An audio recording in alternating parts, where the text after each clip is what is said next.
a fabulous fabric from the land of the five rivers.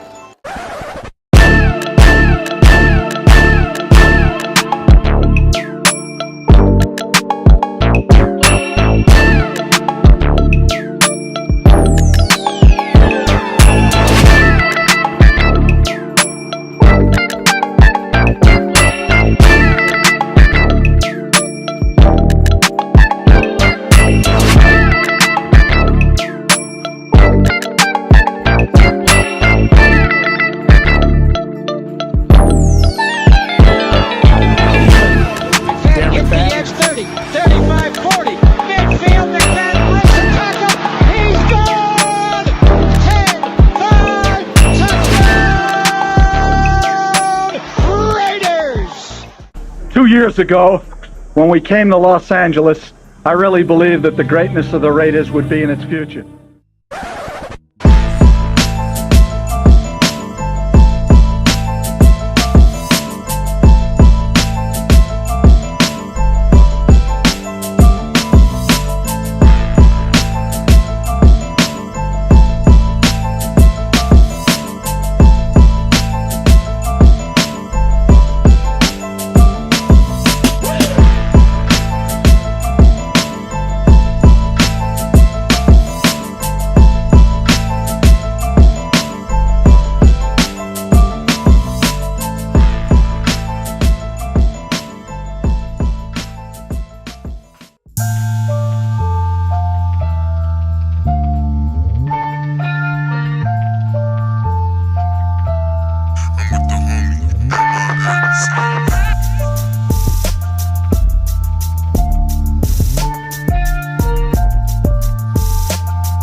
We back. What's going on, y'all? What's going on, man? Welcome to another edition of the 50 and 50 show. You know what I'm saying? Myself, PharoahNFL, and as you can see, my guy, Severe Raider. Make sure to like the video. Make sure to subscribe, man. We appreciate everybody's patience. Man, you know, at this point, man, y'all, I wouldn't be mad if y'all expect this at this point. We're always running late, but we'll get our act together. You know what I mean? But we got a lot to talk about. That's not going to change. We still going to be here every Monday. I think at this point we the late night crew. You know what I mean? Yeah. Late night crew. Yeah, exactly. We trying to get to that evening, but you know, late night. We gonna stick to that late night time. But yeah, like, for now.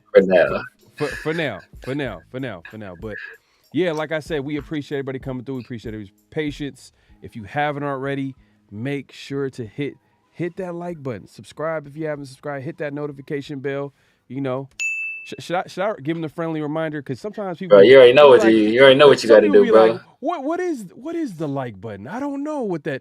What are you talking about? I don't. As you can see on the screen, it's this. It's like in the shape of a thumb. Yeah, like, you know. But yeah, man. Hey, we had to witness. Well, you know, me and Severe, you know what I mean? Like, we kind of paid attention. We were watching the game. We were in it. But that disgusting What matchup, game? Yeah, what game? There was a game yesterday? That's a game yesterday? I heard it was two disgusting teams that I really don't like. The 49ers and Chiefs played yesterday. But yeah, we'll talk about that as well, man. Let's get to the chat. Let's get to the people, man. My guy Raider Room is here early. He says, "Guess I'm early." Salute panel and future chat. Appreciate you, my guy. Appreciate you pulling up. Make sure to check out his IG, man. One of my favorite IGs out there for Raider news and rumors. And Jay and Calindo, man, bro, why you change the time like 3 times, man? Hey, man, for you to pay attention, that tells me a lot, man. So I appreciate you, man. Hey, my bad. We are here. We are here with the people. We're here with the nation, man. So I'm glad you were able to make it, man. We appreciate your patience. One of my favorite mods out there, man, Daniel Kim. He says, "Salute, Pharaoh. Salute, Severe. Appreciate you coming through." Salute. Man. JR Raider Nation says, "F them picks. Let's get our QB of the future." Man, we'll talk about that, man. We'll definitely talk about that. And UC the King says, for Higgledale. For Shigadale. Okay. Is that some E40? That's some E40 stuff right there. For Shigadale. You said it smoothly, so I thought it was some SoCal. You know what I mean? Nah, I don't know. Maybe that sounds like some Fody stuff. But he says, "Here for the late night, Silver and Black, man. Appreciate you, my guy. Appreciate you coming through." We got Raider Allegiance, man, in the building. Salute to all the Raiders, man. Yeah, make sure to go ahead and subscribe to my guy, Raider Allegiance. He's another Raider content creator holding it down. Make sure to subscribe. And Sean Schefter Johnson. Salute, Pharaoh and Severe. Sound like Mark, AP, and Tom Telesco want to move up for a QB. Jaden Daniels, maybe?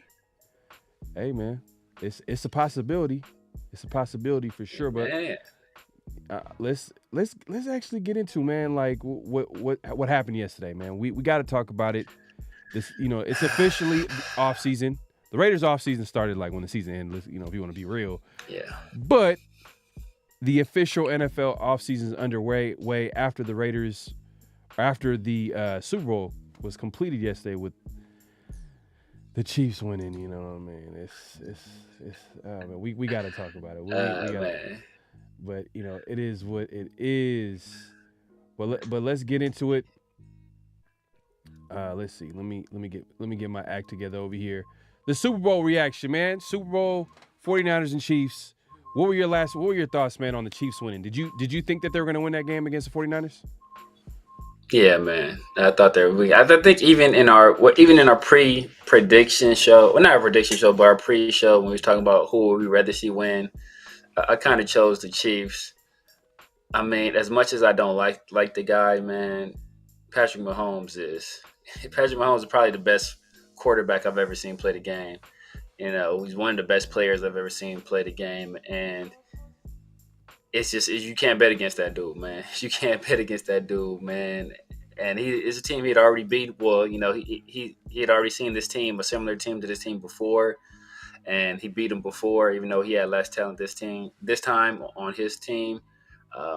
He's just him and Andy Reid are a lethal combination, man. When you get a coach that good and a quarterback that good, you can't count them out of any situation, man. Basically, the whole team had been there before. They just won last year, essentially, and it was almost a foregone conclusion, man. Almost a foregone conclusion. I will say that the 49er fans that I know, oh my God, the tears were glorious. They were glorious. Yeah, it's like all over social media, man. Is this a thing though, man? Like fans after their team lose are gonna break their TV? At this point, I think it's fake. I gotta believe it's fake, because I seen one where they said supposedly this guy lost $20K and he like breaks the TV. It's a 49er fan. He breaks the TV after Mahomes gets the game-winning touchdown. But after he breaks the TV, some girl comes out of nowhere and then she sprays the TV and starts wiping it. I'm like, oh yeah, I think you sent me that. I think you sent me that. You sent me that, man. Yeah, that got to be fake. That got to be fake. I feel like that got to be. Yeah, it's kind of hard to believe with the internet sometimes. You know what I mean? Like there's so much stuff out here. Like people be doing all types of things for views and clicks, so it's kind of hard to believe what's out there. But as far as Super Bowl, man, at the end of the day, man, like the best coach and quarterback won. This is the bottom line, man. At the end of the day, like I think that's the biggest issue here. I or not the issue, but the like at the end of the day, like Andy Reid, Mahomes. They're the Bill Belichick and Tom Brady of today's game. And you can argue that the 49ers might be the Bills of the 90s of today's game. You know what I mean? They're that close, but they're always in the Super Bowl, but for some reason they can't get over the hump. And it's not for some reason. They just are facing teams that are better. And I think we can talk about this. We could talk about like Shanahan as well. Well, a lot of people, he's under fire because people are saying like, man, is this the guy that can get the 49ers over the hump? You know, he's choking and this, that, and the third. But I'm like, hey, man, like he doesn't have a legit, quarterback. Like, I mean, Purdy. He didn't play bad yesterday. I don't think he played terrible. But at the end of the day, like Purdy is Purdy. He's a 7th round pick. He's doing what he can. I mean, the roster is talented. Obviously, it's you can argue that it's a better roster than what the Chiefs had, but at the end of the day, the most important position. Yeah. If you look around the league, where will you put Purdy at that quarterback position? Is he in the top 10? Is he top 15? I mean, according to Dan Orlovsky, he is in the top 10. I wouldn't put him in the top 10. I think he's being carried by that roster. So I think if you put Purdy on the Chiefs or put him on the Raiders, he's a mid quarterback. He's, in the 15 to 20 range, maybe 12 to 15. But, just you think about it like this, right? And this is, I know we're going to get into this later, but this is the importance of the quarterback position. Mm-hmm. Think about the 49ers. The 49ers probably had the best pass rusher on the field, right? And Nick Bosa. Probably the second best defensive tackle when you look at Vernon Hargrave. They have George Kittle, who's top 3 tight end. They have top 5 or so receiver core. They have the best left tackle in the NFL. They had the guy who was the best running back last year in the NFL. They had all of these advantages. They have the best linebacker core in the NFL with the best linebacker in the NFL.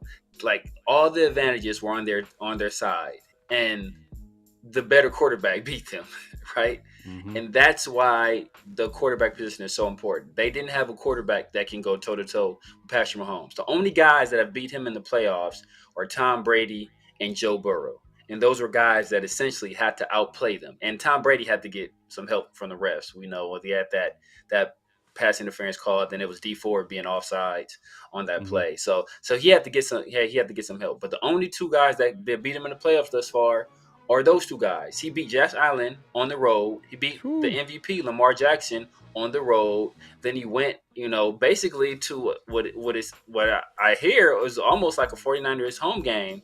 It was like the 49ers greatly outnumbered the Chiefs fans in that stadium, and he beat Brock Purdy there. So it's like, man, you got to have a quarterback that can go toe to toe with this guy. So I think it's of the utmost importance that we get this. Yeah, man. It is what it is, man. It just yesterday's game just proves that like that quarterback position is the most important position in football. Like it just confirms it. We've known it before that. It's the most important position in football. And I think for the 49ers, it's just for the 49ers, like they're gonna have to. The crazy thing is like they can't replace Shanahan. Like what is he doing wrong that he's not winning the big game? But literally, they're in overtime. Like they're in overtime. It's crazy, and football is a game of inches. Like one little play went that like for example, like it was. A lot of people are arguing that, he probably should have the player. We'll get into that. We'll actually get into this. We'll get into that. But let's get into the chat. We're going to talk about some of the things that happened, some of the storylines from yesterday's game. But man, salute to my guy Steve in the building. Appreciate you coming through. Salute, Steve. Let's see right here. Man, Raider Allegiance says that Super Bowl was like having heartburn and diarrhea at the same time. Damn, man. That's a crazy picture right there. That is a very, very troubling picture, man.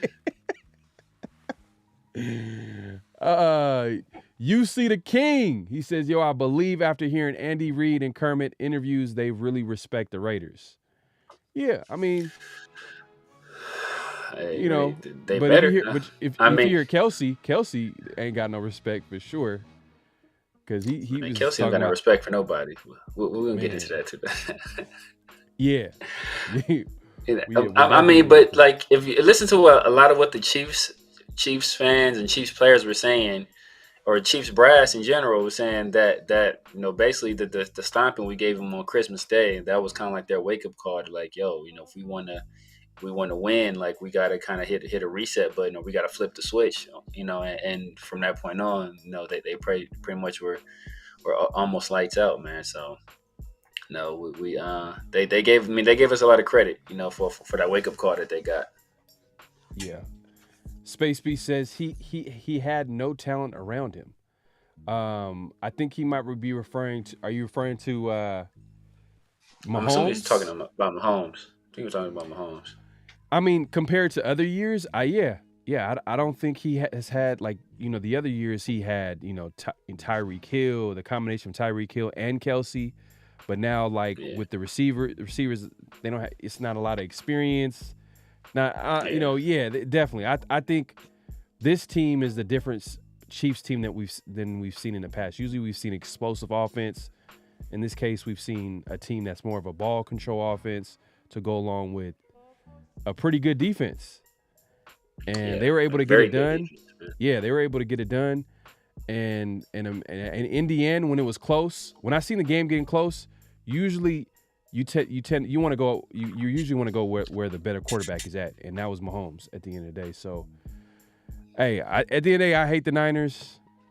I didn't want the Chiefs to win, man, because to have that on because the Chiefs are undefeated in Las Vegas, right?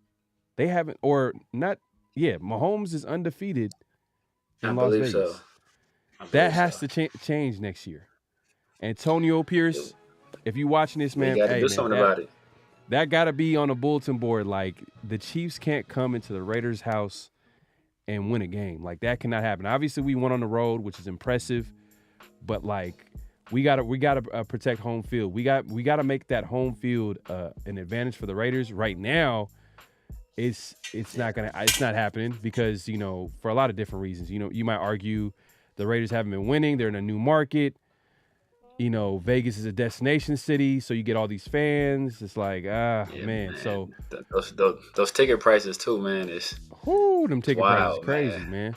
Wild, man. How much is the Super Bowl, the tickets? I think it was like the cheapest ticket. It's like 12,000.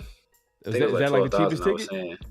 I don't know if that was the cheapest, but I was seeing that was what people were paying. It was like 12,000. Yeah. That was like the average or so price for a ticket. It was 12,000. Yeah. Yeah, man. So let's get into, man, I think this is Severe's favorite segment, man. Personal foul, 69, offense. He was giving them the business. Personal foul. He was giving him the business, man. Giving him the business. Flag on the play, man. If y'all don't know, this is where we find out about, or we talk about things that we have kind of like caught our eye, that we're kind of like, what's going on? And in this case, we can actually go to a moment that happened in the Super Bowl yesterday. Kelsey was upset because he wasn't part of the play, and I'm gonna actually put it on the screen so everybody can see what I'm talking about. I'm sure everybody's seen it, but I'm like, what is going on, man? Like, if it was any other player, man, that player would get cut. This dude has the biggest pass in football. Let's take a look. All right, so I'm gonna let it play. This is the fumble. comes over to Andy. He goes, keep me in. What happened is, on the fumble, he was not in the game. Noah Gray went in, and he had to block for the fumble. He comes over to Andy. He goes, keep me in. What happened is... And in this part, like, Andy Reid tried to talk after the game and be like, oh, he just caught me by surprise. That's why, like, he tried to, wrap it up and make it seem like it was nothing. It wasn't a big deal. But do you think, I said it was the beginning of the end. I was hoping that they were going to lose, and I was going to just, you know what? Hey, Kelsey's going to be But they end up winning. They end up winning the game. And, obviously Andy Reid talked about it after the game and said it wasn't a big deal. But what did you think when you saw this? Like, I saw it after the fact. Like I said, I was boycotting this game, man. So I didn't really watch the game. Yeah. But I saw it after the fact. It was all over the place, man. And it was just, I was surprised, but I wasn't too surprised. And I think I'm gonna give him a little bit of a pass on this one because that's competitive spirit right there. That's a passionate guy. I think this happened right after they had like fumbled on like when they were like driving for a touchdown. The touchdown they needed, and he wasn't in the game, and so the running back fumbles and to give the 49ers back the ball. So I can't get mad at them being upset about that. And it's like that time. It's not exactly the same, but it's just because he put his hands on his coach, which is like a big no-no. But remember when we tried to pull Max Crosby out the game and he refused to come out, so much so that we had to burn the timeout just to try to get him off the field. And I think we was all like, hey, you know what? Hey, that's Max. He's a warrior. He doesn't want to come out the field. But at the end of the day, like, that could legitimately hurt your team. They can cost your team a penalty, and it costs your team a timeout because they had to drag you off of the field, right? So by that same token, like, I can't be like, oh, he's wrong for that, for wanting to be in there in a critical moment in the red zone when you're like the best red zone target on the team. I can't fault him for that. Yeah. I thought like when he bumped into him, you could tell like, Reed almost like he was gonna fall. So I'm like, man, like, imagine a player on, like on the Raiders or anybody like just going up to AP and doing that. AP is probably going. AP gonna put hands on you, bro. AP gonna put hands on you. Yeah. AP from Compton, bro. AP gonna two-piece you. Yeah, he's not gonna let that happen for sure. But yeah, man. Oh, I thought that was interesting. I thought flag on a play. I don't think a player should be doing this. Even a player as big as Kelsey going up to a guy like like Andy Reid, but I'm sure they have a good enough relationship there, like where this is just water under the bridge, like it's not a big deal. But for me, when I seen it, I'm like, man, like come on, like what's going on, man? This dude, I think all them Super Bowl, sometimes ego is a real thing when all these they're winning all these games, these Super Bowls. Mahomes. Do you think Andy Reid is probably going to come back?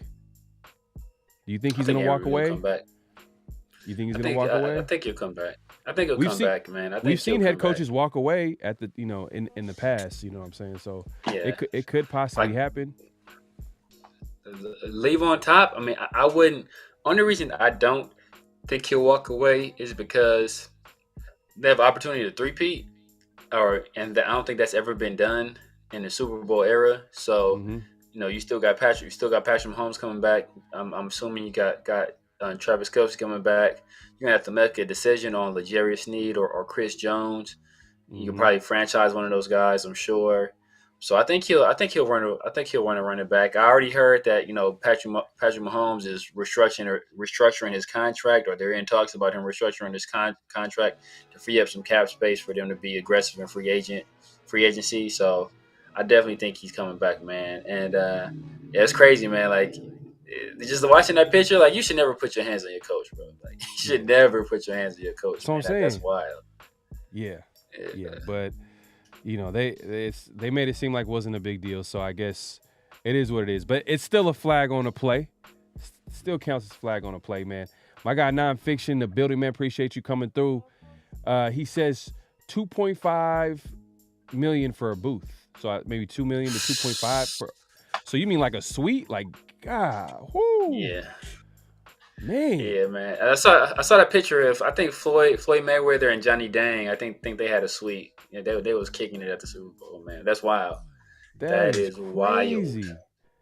That's like, wild, it's not that serious, man. You could just watch it at the at house. all, bro. You know Exactly. what I mean? Watch Bro, it at the house, man. you can buy a house just to watch it in. Like, Exactly. Arkham Raider says, it sickens me that the Chiefs won a ring in our house, but I'm confident Coach AP will use this to motivate our team next season. Yes, most definitely. Yeah. I'm hoping too as well. Facts. And Facts. we got let's see here. We got people in the chat going crazy right now. Yeah, bro. But I feel like this, man. Like, as much as people hate the Chiefs winning in our stadium, how much of us are? I mean, how many? Like, I don't know any Chiefs fans really, right? I know like 2, and they both quiet as you know, as church mice. Right. All the 49ers fans, all the last 2 weeks, they've been woofing all the time. I'm getting random ass texts in the middle of the day. Bang, bang, Niner gang. Like, come on, bro. Like, I don't need to hear this nonsense. As soon as they lost, quiet. It's bittersweet because, like, man, yeah, I hate the Niners. I living in the Bay, and I see people in the chat saying I lived in the Bay. Like, yeah, man, same here. So at the end of the day, like, I love that the Niners lost, but it's like the Chiefs win. They get a 4th Super Bowl as a franchise, which surpasses the Raiders. They got a 3rd. Yeah. Raiders have 3 Super Bowls. This is a team that we play twice a year. I hate the Chiefs, so you know what I mean. It's just, no matter what, it would have sucked. But it is what it is. Pizzy 4420 says, or Pizzle, my bad. He ain't Bill Walsh. He ain't Bill. Nah, he's not. He's not Bill Walsh. But hey, man, look, he's making a case. Hey, he's making a case. How many Super Bowls have Andy Reid been to? He's been with the Eagles. 5. You know what I mean? And he's won 3 Super Bowls, and like right now, when's the last time we've seen a back-to-back Super Bowl champion? That hasn't happened maybe since the Broncos. The Broncos, I believe. I don't think the Patriots ever did it, so I think it got to be the Broncos. Yeah, that's hard to do. To repeat, hard to do, man. And to and also reinvent. Like, they kind of reinvented themselves. Like, they went from being an explosive offense, playing with the lead, and getting to the quarterback, and that was like their games. Like, okay, they're going to score a lot of points, and other teams got to catch up. They're going to be behind, and they have like a nice little pass rush, blitz, force turnovers. But they had to really switch up their whole identity, and they're still winning because you got Patrick Mahomes. Exactly. And Andy Reid over there is cooking. So exactly. Those two constants. Because you look at the different iterations of the Patriots team, right? Like, everything around those 2 guys changed except those 2 guys. It was always Bill Belichick and Tom Brady. And as long as that combination was there, it don't matter if you got Troy Brown and Deion Butler, or if you got, Julian Edelman and Rob Gronkowski, like, you can still put together a winning formula as long as you got that guy right there. So, I think those 2 being together, man, as much as we hate to see it, like, Super Bowls go through those guys, man. So if we don't got the firepower to compete, or the defense to stop them, it's gonna be tough to beat that combination. Right. And we got another flag on the play. And if you want to give the people an intro, this is one of the biggest storylines from the game. Obviously, the 49ers lost, but people are talking about Kyle Shanahan and how he's come up short as a head coach. And which happens, when the team loses, the quarterback and the head coach, in this case, the head coach, gets a lot of the blame. But some people are making this might be a valid point. So if you want to give people the intro, I'm going to go ahead and switch this up. Hold on one second. Yeah. And let's go ahead and talk about it. Yeah, as we all know, the Super Bowl was the second Super Bowl to go to overtime, but this was the first Super Bowl to go to overtime with the new overtime rules. And, it doesn't seem that one side of the equation was prepared for the new overtime rules. Mm-hmm. And let me go ahead and play this real quick. I didn't even know about the new playoff overtime rule, so it was a surprise to me. I didn't even really even know what was going on in terms of that. They put on the scoreboard, and everyone was like, "Oh, even if you score, they get a chance still." So, did the coaching staff ever approach that at all this week, letting you guys know that if there is a time when it goes to OT, like these rules are different? I wasn't aware of it. You know what? I didn't even realize that the playoff rules were different in overtime. So I assumed you just want the ball because you score a touchdown and win. But I guess that's not the case. So I don't totally know the strategy there. Something you guys have talked about? No, we haven't talked about it. No.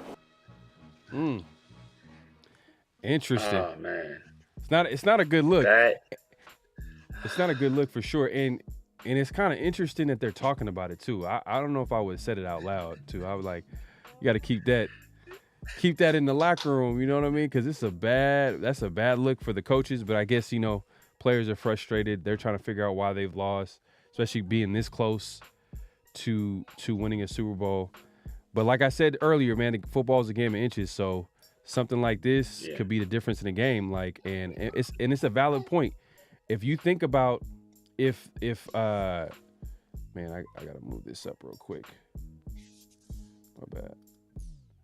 But if you think about it, like, what is going on? My bad. Yeah, man. But if you think about it, man, like if the 49ers chose to kick the ball off, and then obviously the Chiefs would score, they were going to get the ball back no matter what, even if they scored a touchdown. Yeah. So at that point, they put the game in their hands. So that's a lot of people's argument is like, the 49ers could have had the ball back. They had the option of getting the ball back, and they didn't choose that. They could have kicked it off. Whatever the Chiefs did, they could have got the ball back and won the game. Whether if they scored a field goal or scored a touchdown, they still could have got back. They still could have got the ball back, scored a touchdown, and went for two, and try to win the game. Yes. So that's like the main argument. So for people that don't know, during the regular season, if a game goes to overtime and if a team receives the ball, if they go downfield and they score a touchdown, that's game over. During the playoffs, even if that first team goes down and scores a touchdown, the second team still gets the ball back. So it's much more advantageous for the second team, right? Because they know exactly what they need to do. And what's crazy is that those guys are saying they didn't know the overtime rules, but I watched the coin toss on YouTube, and the referee explains the rules during the coin toss and says both teams will get the opportunity to possess the ball unless on this first drive there's a defensive touchdown. That's the only way the game can end on that first drive. So like they were explaining the rules right there. And then for Cal not to defer, because you give Patrick Mahomes an extra down, like every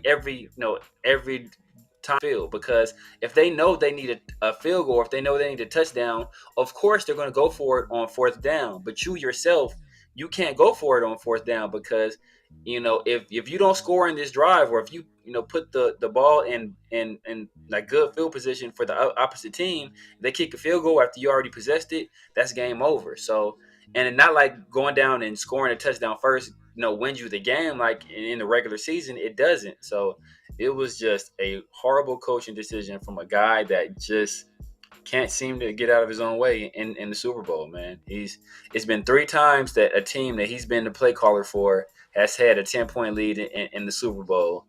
All 3 times he's lost. I don't know what's going on with Kyle Shanahan, man, and his inability to keep these leads. And it seems to be the same case every time. He abandons the run. He did it with the Falcons against the Patriots. He did it, with the 49ers against the Chiefs, and he did it again, yesterday. Yeah, I mean, you make valid points. I understand the criticism of Kyle Shanahan. I don't think he's perfect, but he's good enough to get the team to the Super Bowl. And if you look at the opposition that's winning, you're talking about Hall of Famers, all-time greats, the best of the best. Mahomes is the best quarterback in the league. Tom Brady was the best quarterback in the league. So it's like, you know what I mean? So imagine if he had a top 3 quarterback or a top 2 quarterback. Matt Ryan was not a top. Was he a top 3 quarterback at that time? No. Matt Ryan won MVP. He won MVP, but was he a top? We can go to the MVP year, and would you say he's top 3 in that league? No, he was not. It was Tom Brady, Aaron Rodgers, and Breeze. Maybe. Would you take Breeze over? But for that year. He played. That year he played good. He played great. You know, because he won MVP. He put up the numbers. There was top offense. You know what I mean? Kyle Shanahan was the offensive coordinator, but I don't think was Matt Ryan a top 5, top 3 quarterback that year. I mean, man, he had to be. I gotta go pull that up right now. I gotta pull that. Looking at rankings, no. But you look at like how he played that year. That year in the vacuum, he was the MVP. You know what? No matter what we think about everybody else, think about him talent-wise, that year he had played better at the position than anybody else. But even if you don't think he's a top 5 or top 10 quarterback, right? That even makes my case more. If you don't feel he's that, you have the lead, run the ball. They had a good running back. I forget my man's name. Goddamn. Chat, help me out. Comment section, help me out. I forget the running back they had at the time. But they had a good running back. And for the Falcons? For the Falcons. I forgot my man's name. He had dreads. My mind keeps saying Roddy White, but it's not Roddy White. I can't think who the running back was. He was wide receiver. But I can't remember running back's name. But they had a good running back.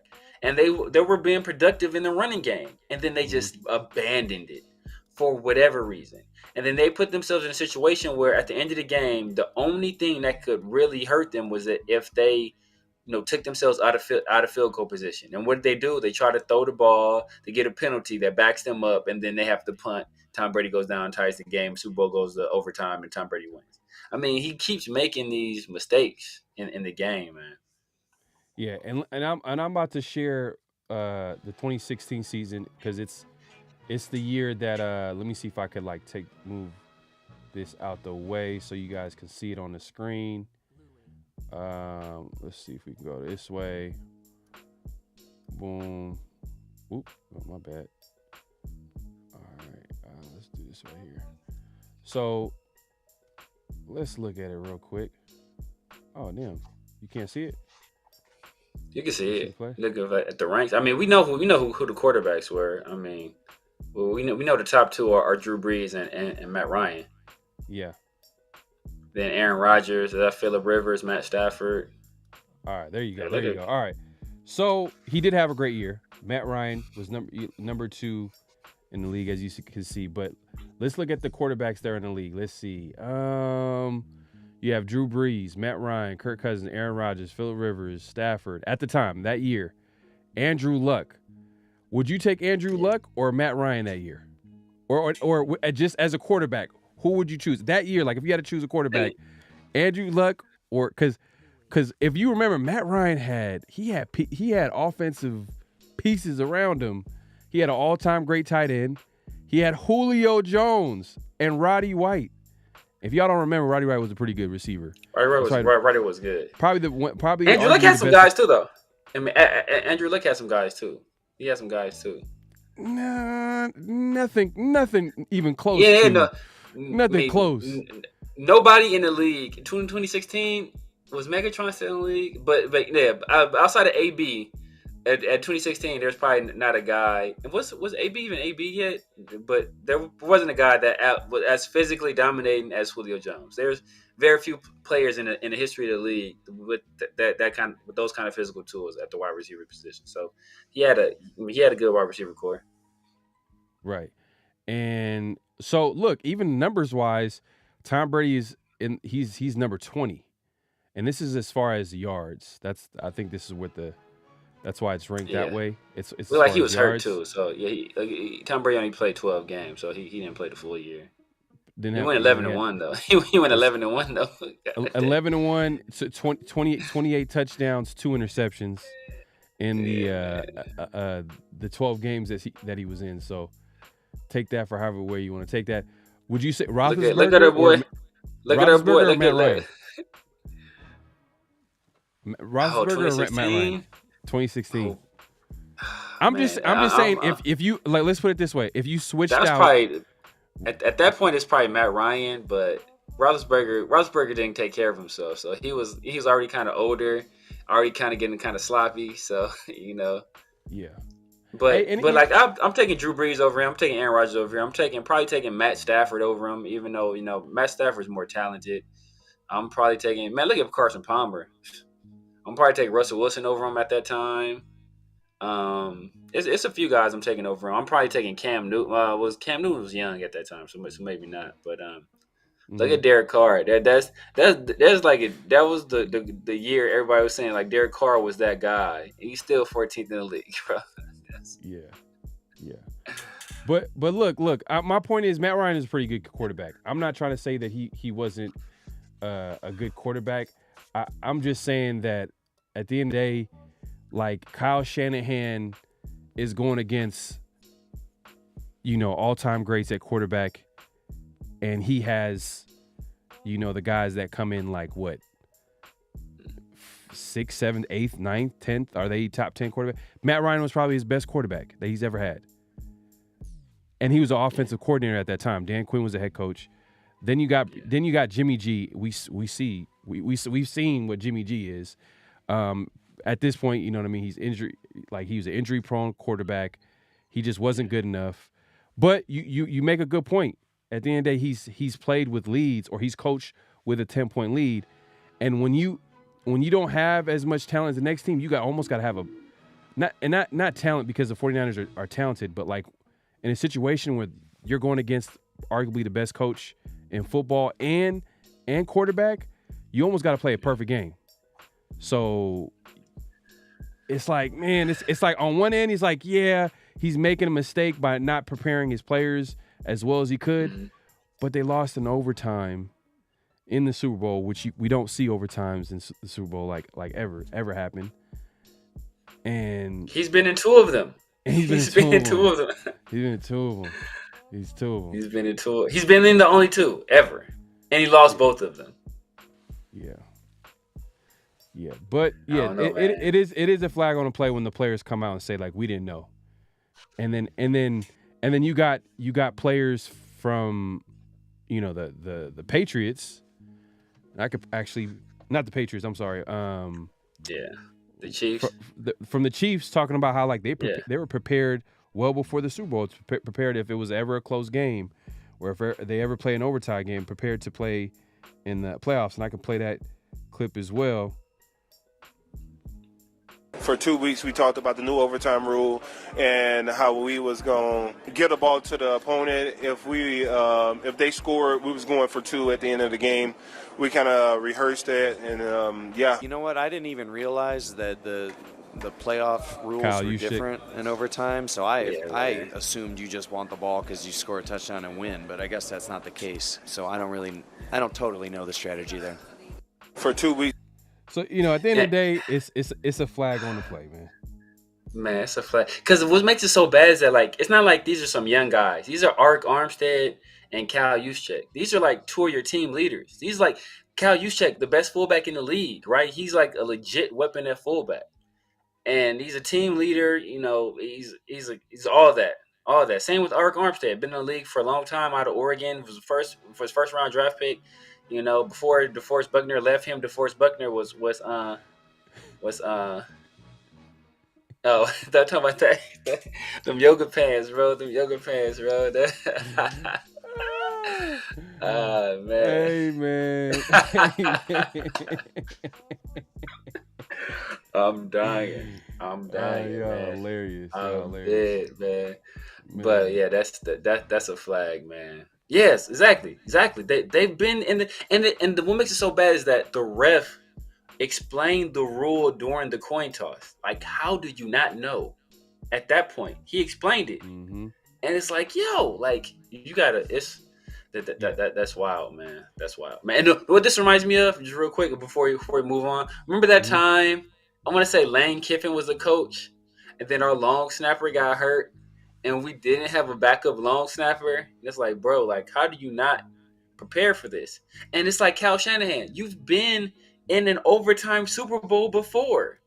Like, how are you not like thinking like, you know what, this game could possibly go to overtime? You've been in an overtime Super Bowl, like literally. So it's like, bro, that is a flag. He was giving them the business. Yeah, flag on the play for sure on that one. I agree. It's a bad look for the 49ers and the coaching staff. But then the other side of me is like, man, you know what? They lost against the best quarterback and the best head coach. It is what it is. Purdy, you can't tell me Purdy is the guy in a close game. In a close game, if you told me it was a close game and Purdy was on the other side and it was Mahomes, I'm picking Mahomes every time. Oh, all day. If I had to put money on it, I'm gonna pick Mahomes. I'm like, yeah, the team with Mahomes is gonna win in a close game. It's a close game. Okay, cool. But I get where you're coming from. They're up 10. Yeah, but you know, even though they were up 10, you know the Chiefs is not gonna go away. They're gonna figure out a way to make this a game. But at the end of the day, like Shanahan, he almost has to coach a perfect game, and he didn't. He made some mistakes along the way, but you can't make mistakes when you got Purdy at quarterback and Mahomes on the other side. So it is what it is. It is a flag on the play, man. But we appreciate everybody coming through. Make sure to hit that like button, subscribe if you haven't subscribed, hit that notification bell. We want to keep coming back and doing this, man. As you can see, we're going live on both channels. My guy, the Severe Raider. So make sure if you guys haven't subscribed, go over there and subscribe to his channel as well as mine, man. I'm trying to get to that 4K. You know what I mean? Need y'all support. But yeah, man, let's get into the chat, man. Nonfiction says, yeah, the NFL made that change because of the Bills-Chiefs game. Yeah, I remember that too. Yeah. Yeah. But exactly. And it's and just like the last comment said, like it's been around for like a couple seasons. So and you got the Chiefs players talking about like, oh yeah, we were prepared for that moment. You know, it was a close game on overtime. We knew that we were going to give the ball up in that moment. So it's tough. It's tough if you're a 49er fan, and I'm here for it because I don't like the 49ers, but it is what it is, man. SoCal Sales, that's Shanahan's problem. Gets away from the run and forces the pass all the time. Yeah. Yes. Yeah, man. And I think he would get away with it if he had probably an elite quarterback. And possibly. So you're saying that he probably should have ran the ball a little bit more. And the thing is, he has Christian McCaffrey, and he was just like passing. That's my point. It's like Christian McCaffrey. Outside, Christian McCaffrey was the second best offensive player on the field behind Patrick Mahomes. And why you don't utilize him? Christian McCaffrey, this is how good Christian McCaffrey was this past year. Christian McCaffrey led the league in this is how good the 49ers line was and Christian McCaffrey was. I want to say that they said it like at some point during the game. I was watching the highlight. They said Christian McCaffrey led the league in yards gained on rushes before contact. And then he led the league in yards after contact. That's how good he was this year. And that's how good that 49ers line is.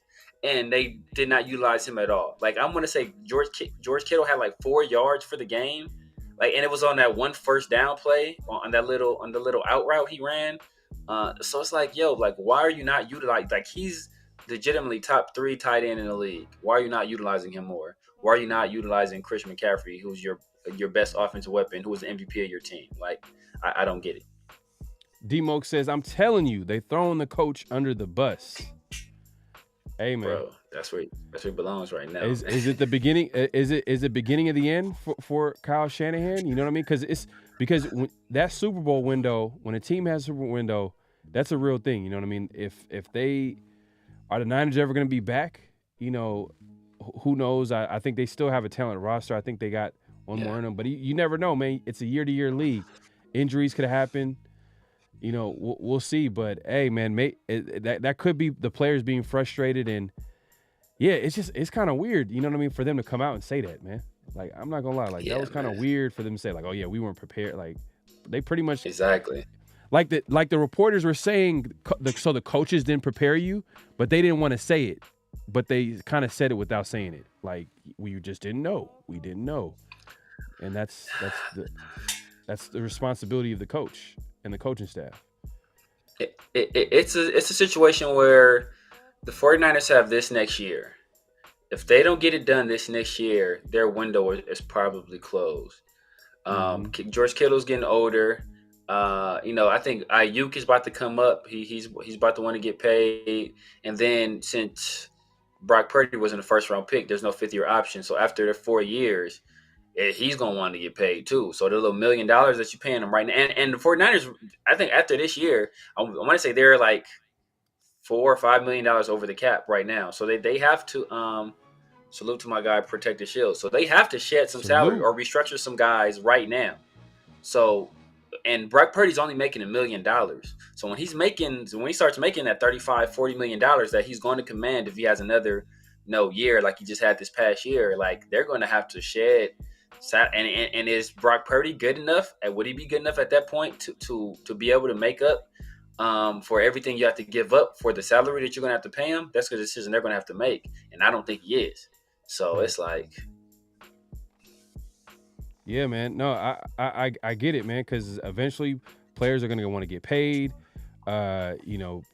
Purdy, is he the guy? You know what I mean? Like, they're going to have to figure that out.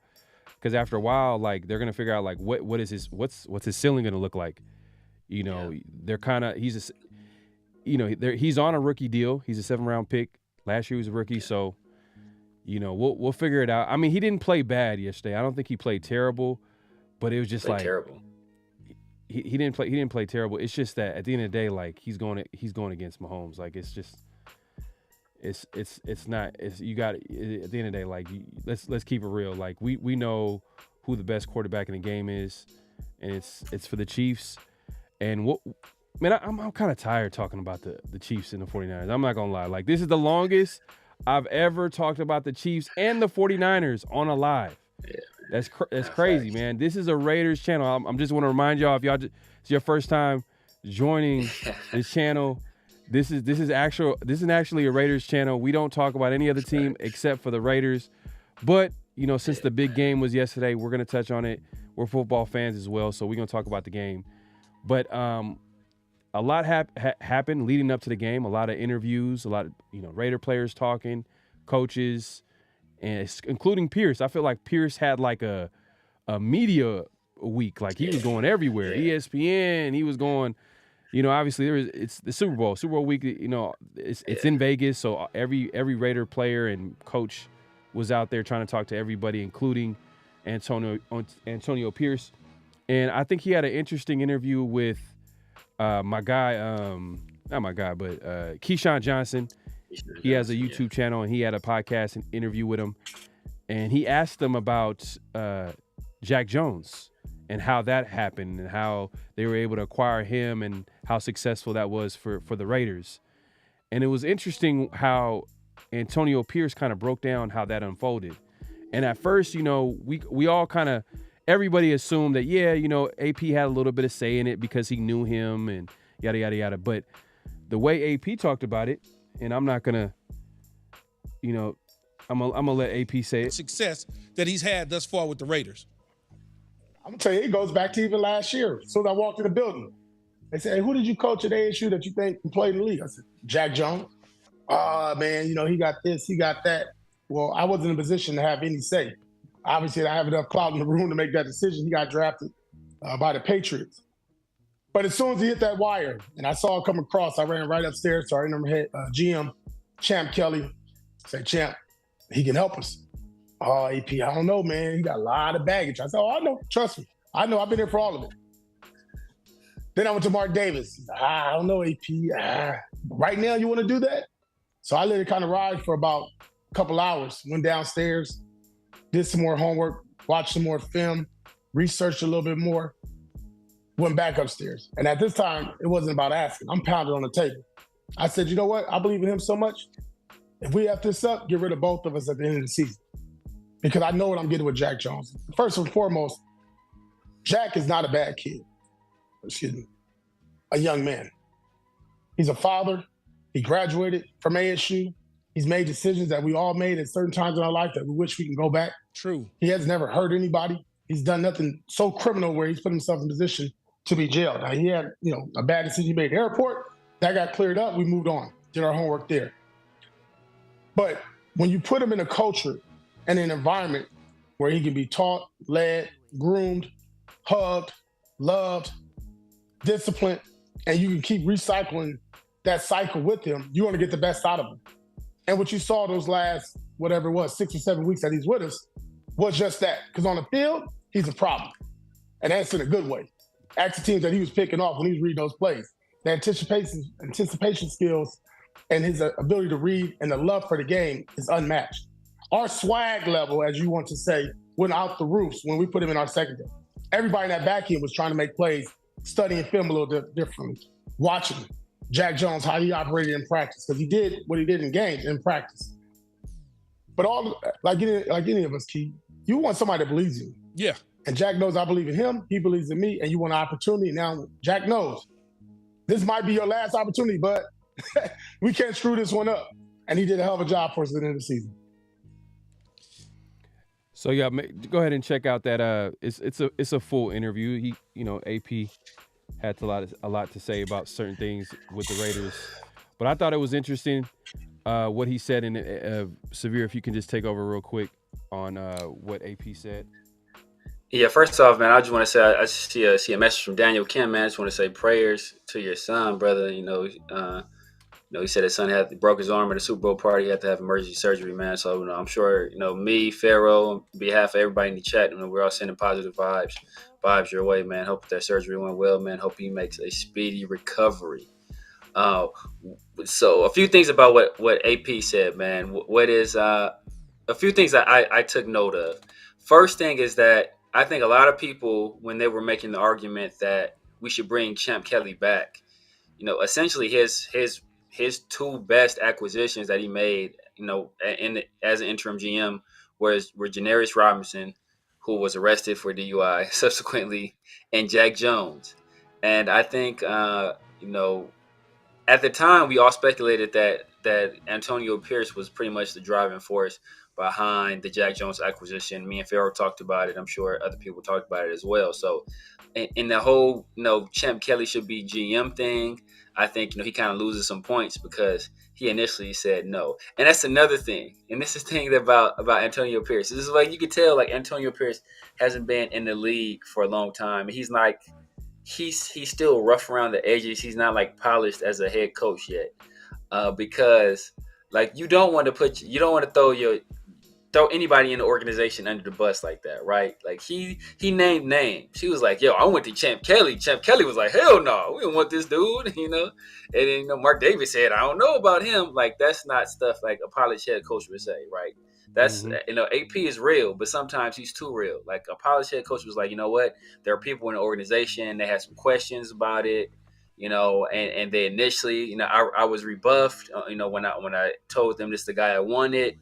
I subsequently went to go study some more tape and did some more research. And I went back upstairs, talked to the people that were in charge of making the decisions. And I pounded the table for Jack Jones. You know what? And they brought him on board. And I think it was the best decision. You say stuff like that. That's why it protects the people who initially said no.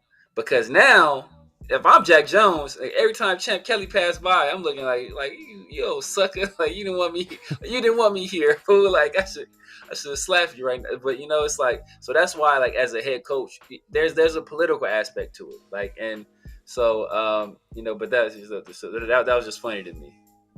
Yeah, and I just want to say, Daniel, man, hey, I hope everything is going well with your son. Man, that is crazy that happened. Prayers to you and your family, man. Hey, Daniel Kim, man, he's one of our guys over here on my channel, and I know he's one of the best mods out here, man.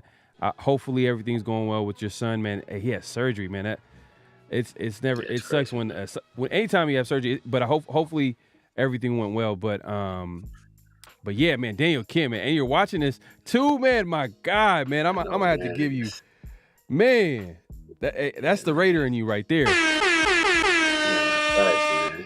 salute to Daniel Kim, man. He's in the hospital watching this live, man. I appreciate you, my guy, man. I appreciate everything you do as a mod for the channel.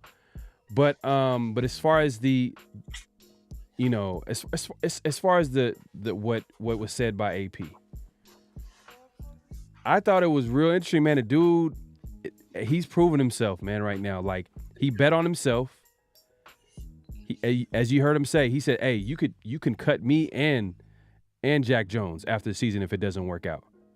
And both Jack Jones and himself proved himself well to Raider Nation, to the players, to the front office, the people in the organization, the alumni, and stuff like this. When you hear this, it kind of makes Champ Kelly look a little bad too. A little bit. I'm not going to lie. Kinda. A little. It does. It does. What made him look even worse, is when there were reports that, like, we felt like he had the GM job in the bag, but what I think the nail in the coffin was for him was the fact that his plan to get a QB, I think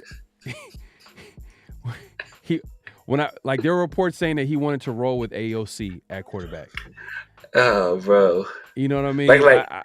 We'll get into that. We'll get into the quarterback situation, but I think that's like what was a nail in the coffin. Oh, man. It is what it is, but to find out that he wasn't one of the guys in the building that had he wasn't him and AP were on the same page with Jack Jones, because AP he kind of like wrapped it up a little bit, but in reality, he was the guy. He basically said, "I was the guy that made the move for Jack Jones. I was the guy that had to do all the research, had to come to Champ Kelly. He went to Champ Kelly, and Champ Kelly said no. He went to Mark Davis. Y'all didn't pick that. He went to Champ Kelly. Champ Kelly's like, nah, and then he went to Mark Davis. Yeah.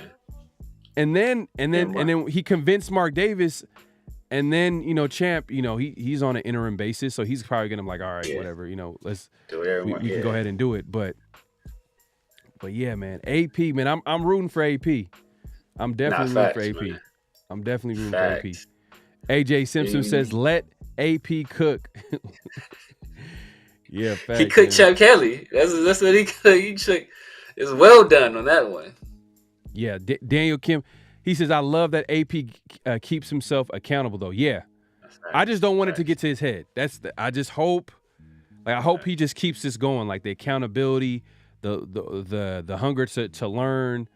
But I don't think it's going to be an issue with him, because that's the biggest thing about him is the fact that he's accountable. Players trust him, feel like they believe everything that he has to say. And, he's one of those dudes. If you're watching that Keyshawn Johnson interview that he had, there are moments where Keyshawn was like trying to laugh or say some things about like his experience. Oh, I was at that was actually the place where training day happened, like, because he was talking about the high school that he was at, and AP just looked. AP didn't laugh, smile. He just looked at him like, I don't care. Like, yeah. There was like different moments where I'm like, man, this dude. He's not gonna fake laugh. He's just gonna be 100% him. Nah, facts. Super Army Crimes with AP. F Politics actually adds to the character and transparency of AP. Yeah, 100%. 100%. Matt, I will say this. I mean, you want somebody that's real, but as a person that's in a position of leadership, there's certain politics you have to respect. Mm-hmm. And it's like, and that stuff is important. It's important to like the dynamics of an organization. You never want to be like, imagine if we're going through the draft process, right? Imagine like this is the Chiefs. I'm sure there are some scouts with the Chiefs that did not want Patrick Mahomes. Like, do you want to be like, do you want those people, like, do you want Patrick Mahomes to know, like, these are the people that said we shouldn't draft you? Like, that's like, so that's why sometimes you have to keep that stuff like protected. Yeah, man, look. Nonfiction says, I believe why Champ wasn't selected was because Mark didn't want a newbies and head coach and GM. He wasn't going to go pass on AP. Yeah, I think AP, and he said that like in the interview too, he didn't look at AP and Champ as a package deal. But we felt like early on, Champ had the best chance to stay on.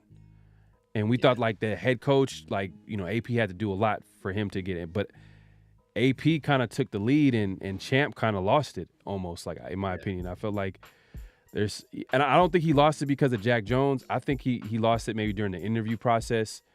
I think, and we'll get into the Raiders, man, and the quarterback situation. And you're looking at looking at the chat real quick. D-Moke says the day AP is gonna let it go to his head, we will know. He's gonna start his sentence with, "I tell you what, man, Spider 2 White Banana is the best play call." Hey, look. I would say this. I was watching there was an interview with it was an interview with Antonio Pierce. And then Antonio Pierce started like referring to himself in third person. Like, AP, like when he did that, I was like, uh-oh. Yeah. I was like, uh-oh. I seen that. Uh-oh. Like, no, don't do that, brother. Do not start that. Yeah. I've seen the third person thing too as well. So that's why I'm like, oh my, I don't want AP referring to himself in third person, but he's feeling himself. I think, but I think he's having fun. And at the end of the day, like, he knows what it's all about. I think he knows at the end of the day he's gonna have to win, so he's gonna do what it takes.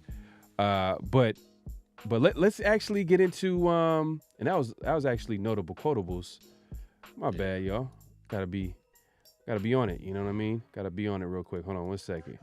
But let's get into what's real, what's not. What's real and what's not, man. This is where we say a statement and we react to it by saying it's real or it's not real. And the first statement is the Raiders should sign a vet and have him compete with AOC. The Raiders will sign a vet and have him compete with AOC.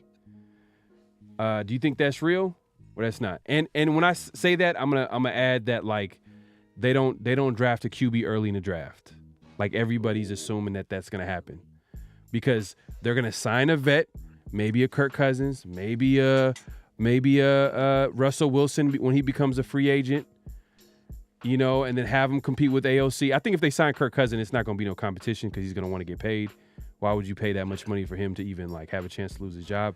But I think if it's like a Russell Wilson where he's getting paid by the Broncos, comes in cheap, and he knows he's going to be getting the Broncos are going to be paying the difference to whatever contract he signs with the Raiders, and then he have him compete with AOC while the Raiders focus on other parts of their team, like maybe draft an O-lineman early.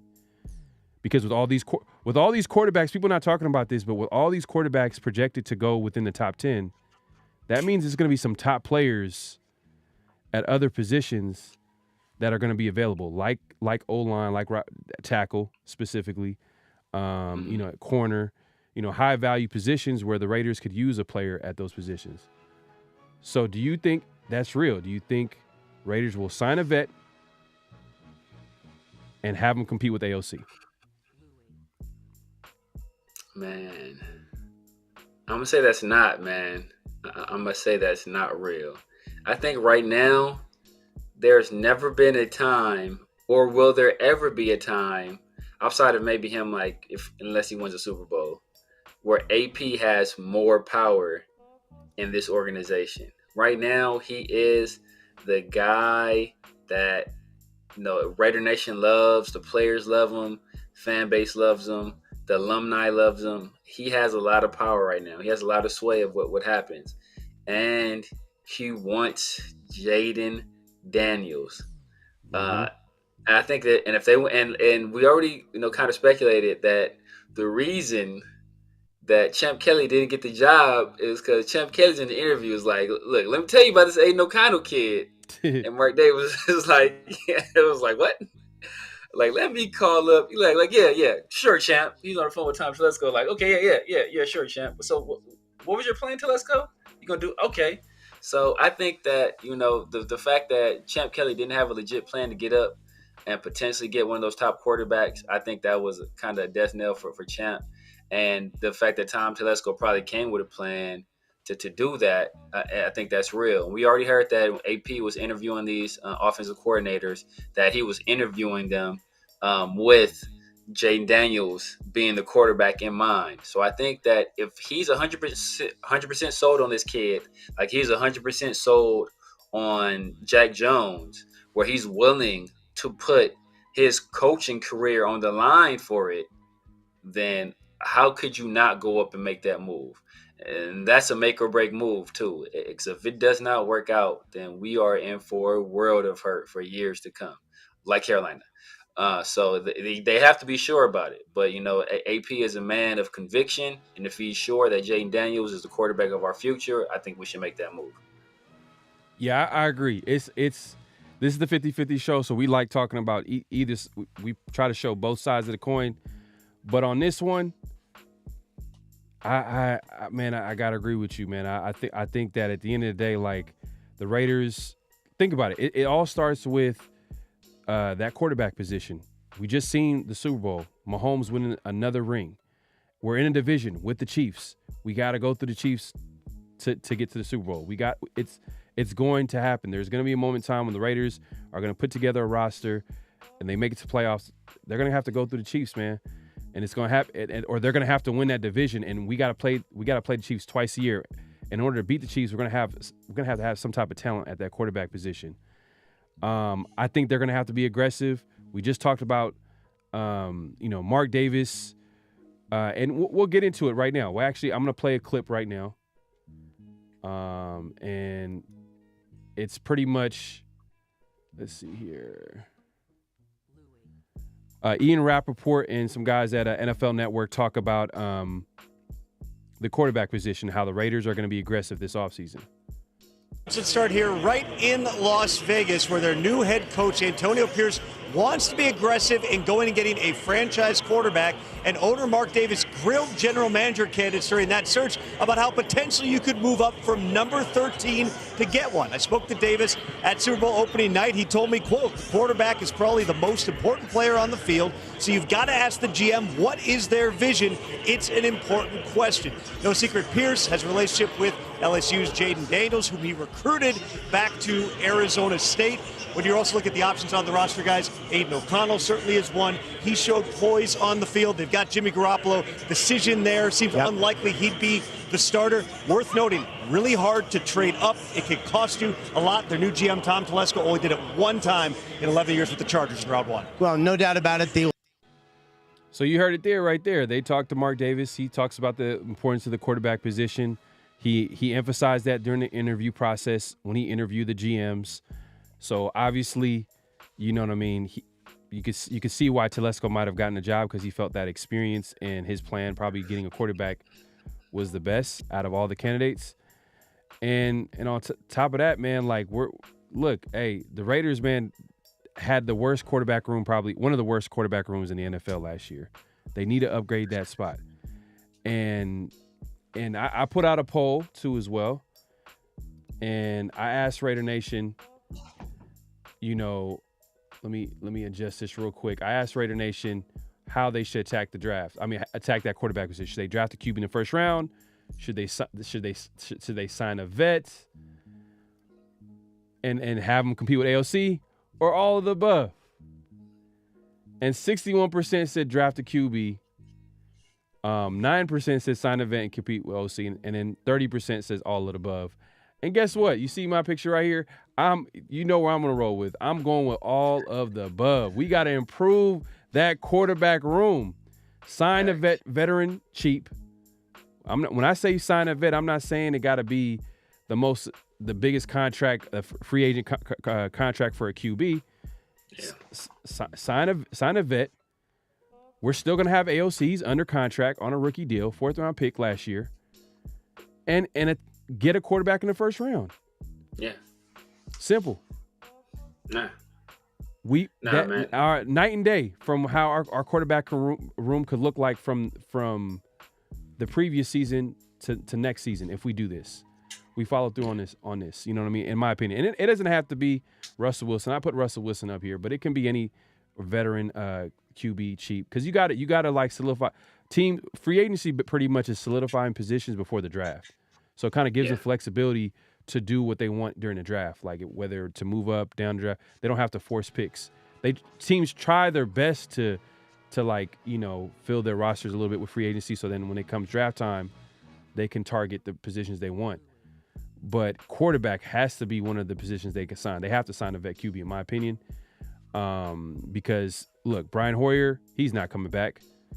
No. Jimmy G, they're going to try to get rid of that contract. Yeah, unlikely. Unlikely he's back. But they still owe him money. They still owe him, they're going to still owe him money. So I don't know how that's going to shake out. But, it's really dependent on how they want to move. I don't think Jimmy G's like a bad dude in the locker room, but it's just one of those deals like, I don't know. I just feel like they're going to have to get rid of that contract. It's so bad, man. And that's part of the reason why Ziegler and McDaniels are gone. It's just like, man, they just moves like that. It didn't make any sense. But at the end of the day, I think they should do all of the above. The nation thinks it should just be a QB first round. But hey, man, let's improve that entire quarterback room. And you do that by signing a veteran and getting a QB in the first round. And you know what? Like, we heard rumors. There are rumors of, the Raiders being. We just heard Ian Rappaport that the Raiders are going to be aggressive upgrading that quarterback position. And we heard rumors that the Patriots, remember I told you this. I knew it. I was like, the Patriots are looking to see what they can get if they were going to trade down from third overall. They're doing their research and seeing what they can do at that pick. Is it going to happen? It's smoke season at the end of the day. Yeah. It's smoke season. So we don't know what could happen, but what are your thoughts on that? Do you think that the Raiders can realistically trade up to top 3? Because that's what it's going to take to get what people are talking about in the chat and the Raider Nation is talking about, Jaden Daniels, because that's the quarterback that the Raiders are connected to a lot. Yeah. I mean, that's the guy I kind of identify early on as my QB1. I will say this. If you're going to make a move for what it's going to cost to go up there and get him, you better make sure that he is the guy. Because if you think about it like this, how much or how many draft picks would you give up if you knew, well, this is going to sting, but if you knew you were getting like CJ Stroud back, right? Mm-hmm. What he just did this last year, or what he projects to be going forward. How many picks would you give up to get a guy like Joe Burrow if you knew he was going to be the guy that he is? Or even though, we don't necessarily like the guy, but from a talent standpoint, Justin Herbert or Josh Allen, if you knew for sure that, or you were fairly certain that the guy was going to be that kind of guy, like how much would you give up to get that guy? There isn't a coach in the NFL right now who knows more about Jaden Daniels than Antonio Pierce and Marvin Lewis, right? Because they were both on that staff at Arizona State. So those guys both know him extremely well. So if both of those guys are saying, hey, I think he can be our quarterback of the future, I don't see any reason why we shouldn't go up and get him. It's going to be extremely expensive. But I think that if you're certain that he is the guy, that is the most important position on the field. We saw that you can have damn near every other position right, be better in almost every other position on the football field. But if there is that wide of a gap between your quarterback and their quarterback, it don't matter. So I think it's very important we get this position right. We haven't had a franchise quarterback, a true franchise quarterback. I know some people are like, well, we had Derek Carr. We hadn't had a true franchise quarterback in a long time. And the last guy we had was at the tail end of his career, and it was a very, very short stint. So it's been I don't know how long since we've had a guy that was a fairly young quarterback that we had pretty much for the duration of his career and be the guy that leads our franchise. So I think that if they're certain about Jaden Daniels, we should go up and make that move. And I think we should pair him with a veteran too. We don't necessarily have to do it, but if we can get a guy like Russell Wilson on the cheap, or Tyrod Taylor or Jacoby Brissett, guys that can be serviceable if called upon, who are also vet guys, who also have some similar skill sets to what Jaden Daniels has, because if we're designing the offense around Jaden Daniels, ideally you don't go from Jaden Daniels to Aiden O'Connell, but it might be the case. Yeah, man. And look, man, look. Lakeshore Raider says, since the Commanders aren't trying to trade up for Caleb Williams, y'all think we might try to trade for him if he's available? I mean, and he's the guy that's projected to go number 1 overall.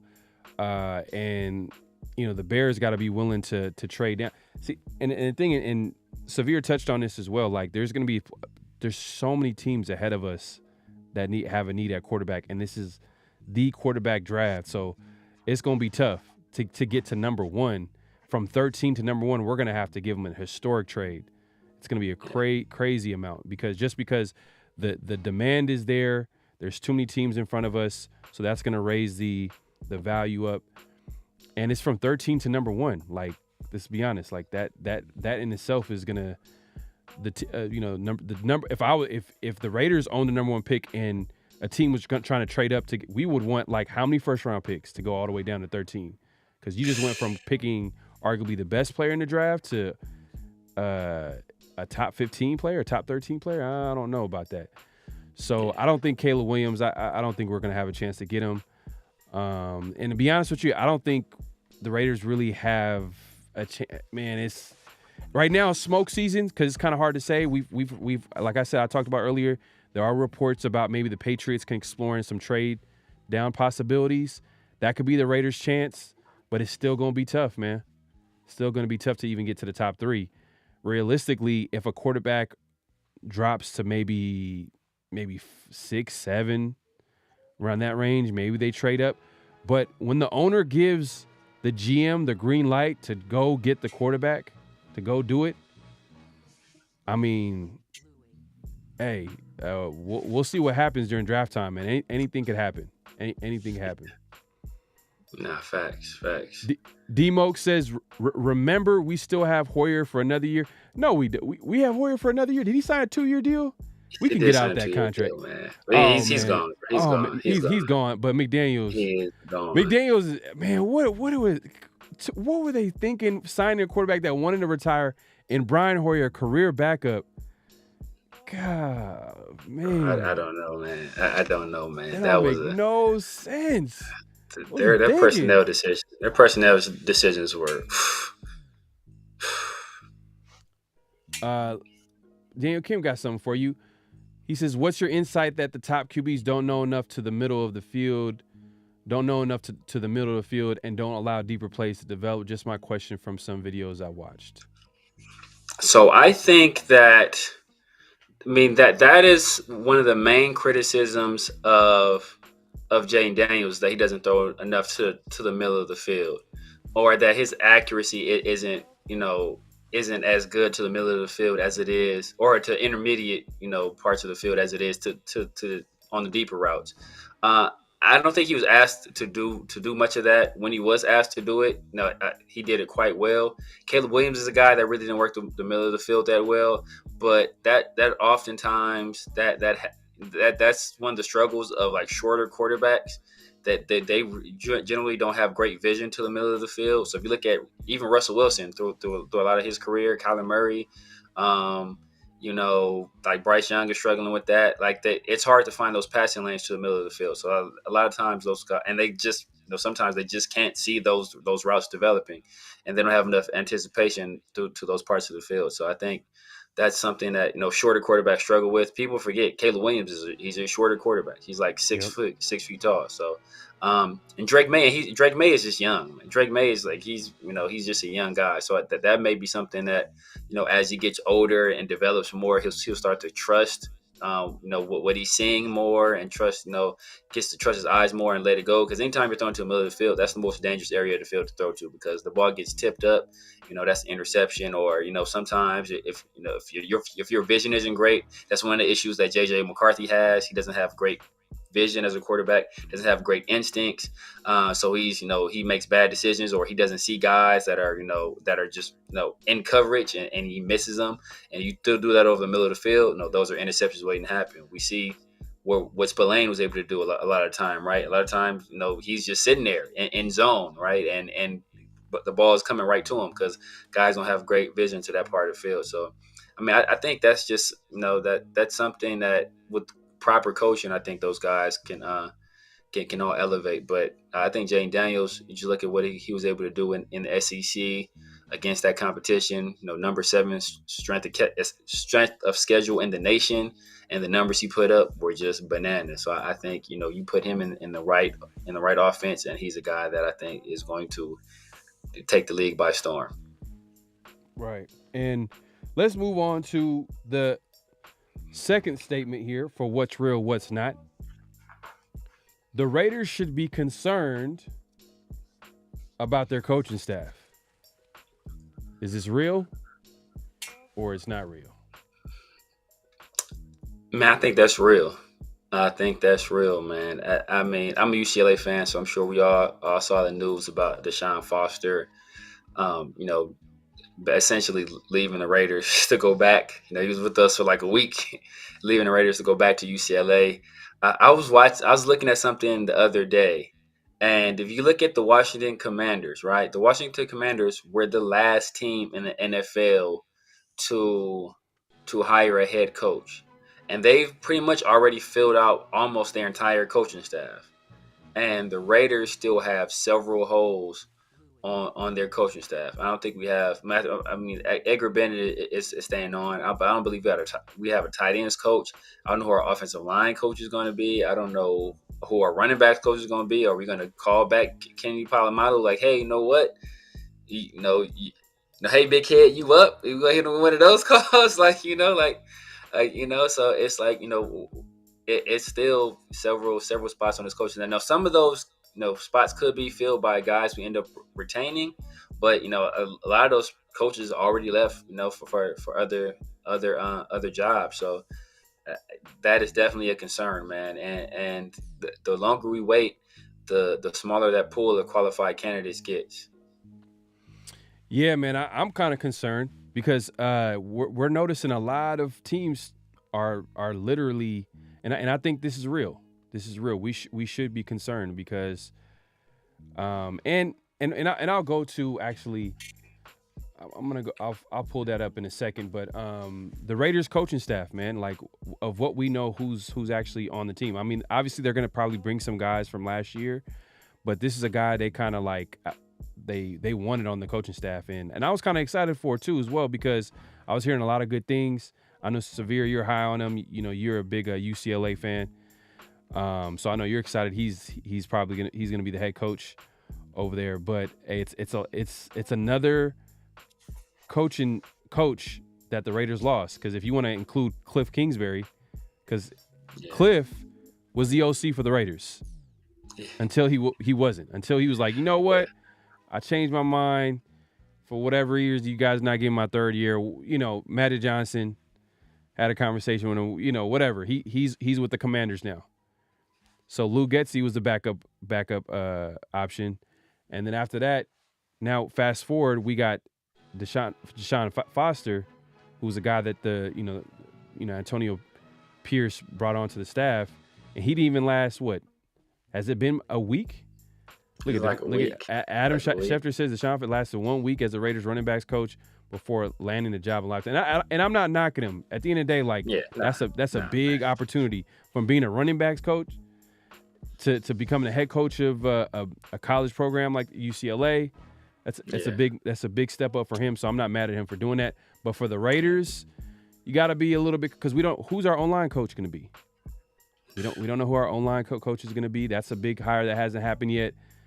Who's our quarterbacks coach? If we're going to draft a young quarterback, who is our quarterback? Like, that's going to be one of the most important coaches on the staff, and we have no idea who that guy is yet. Yep, 100%. 100%. That's a big one that we don't know yet. And then I think Edgar Bennett is coming back, and I'm gonna pull it up in a second. Give me just 1 second here, but yeah, man, there's some people that we're gonna I'm gonna pull up in just a second here. Let me pull it up real quick. Hold on 1 second. But yeah, man, if you're just joining us, man, make sure to hit that like button, subscribe if you haven't subscribed, hit that notification bell, and my guy, the Severe Raiders, also going live on his channel as well. So if you guys haven't subscribed to his channel, go over and head over to his channel and subscribe, and like his video as well. I'm gonna pull up. Let me see if I can pull this up in a second. Let me see. Raiders coaching staff. And they've look, guys like Andre Carter was brought on by Antonio Pierce, Ricky Manny Jr. We know, I know who else did we leave out that we know that we can confirm that has been hired. Let's see. Caldwell. Yep, Caldwell. How do you feel about Caldwell? I mean, it's kind of like. As a defensive coordinator, they kind of he's a I guess he's the defensive run coordinator, right, and linebackers coach. Yeah. So it seems like we've been filling out the staff on the defensive side of the ball, right? We brought in Ricky Manning Jr. He's a cornerbacks coach. We brought in the guy from Andre Carter, who played for the Raiders for a little while. I want to say he's like the pass rushing coach. We brought in a safety coach already. We got our linebackers coach and our run game coordinator. It's like we have guys on the defensive side of the ball. We're probably keeping. I'm thinking we're keeping Robbie Leonard because he was like our representative at the Senior Bowl. So it's like, other than that, who are we still like? Who else is here? Mm-hmm. Like on the offensive side of the ball, rather, right? Edgar Bennett, we're keeping. Kennedy Palomalu's name is still up there, but like I heard we had fired him. We told him to kick rock. So like, is he back? We might need to bring him back, man. Hey, my bad. Well, how's that conversation gonna look like? Hey, you know what, bro? We made a mistake. We'll give you Kennedy Palomalu gonna be looking at them like Jack Jones look at Champ Kelly, like. Yeah, man. But look, so we'll probably. Point out like some guys that's probably not going to be part of the staff, but obviously Pierce is the head coach. Lou Getsy's the offensive coordinator. Scott Turner is back as a pass game coordinator. I'm not sure. I know he was interviewing at other spots. I'm not sure if Getsy would bring him on. I don't know if that would be his decision, but you would think that he would have that ability maybe to hire his own offensive staff. You see assistant offensive line coach Cameron Clemens is here, but would he be back under Getsy? Because, at the end of the day, the offense coordinator has his scheme. So you would think that, like, all right, he wants guys under him that can coach under his scheme. So we'll see how that goes. And I thought that was interesting that, though, AP made sure to hire Deshaun Foster before even hiring the offensive coordinator. So that was definitely an AP guy. So, yeah. But yeah, like Deshaun Foster's a beast, man. As a running back coach, Deshaun Foster is a beast. Yeah, and we know Patrick Graham is coming back. Rob Leonard, we feel like I believe from what we know he's coming back. Yeah. Rob Ryan, we're not 100% sure. I would assume he would come back though. I don't see any reason why he wouldn't come back. If he was seems like he's a Patrick Graham guy more. Like he seems more like a Patrick Graham guy than like a Patriot guy. Like I don't think the Patriots are looking at Rob Ryan like we got to have him. Like he fits in with the Patriot way. Like so, I think that's more of a Patrick Graham guy. Yeah, and then you see Jason Simmons, but obviously we found out recently that he for the same position he went to the Commanders, so that's a guy that we lost. Good coach. I like Jason Simmons. I think he did pretty well coaching up the DBs.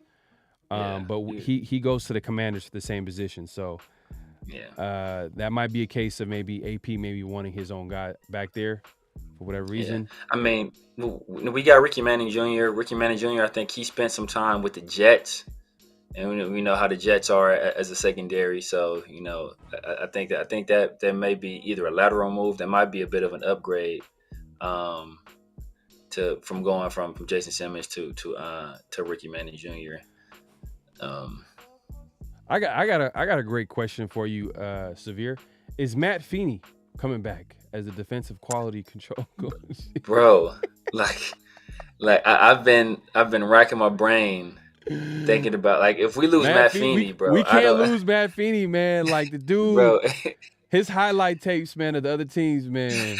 If we lose Matt Feeney, like I don't know, but this defense might fall apart. Defense might fall apart. But what's crazy is that Luke Getsy, I was looking at when you used to show me Luke Getsy. He's got 17 years of coaching experience. The dude's only like 39 years old, bro. Dude's been coaching since like he graduated and just like, know what, I'm gonna be a Diapers. coach.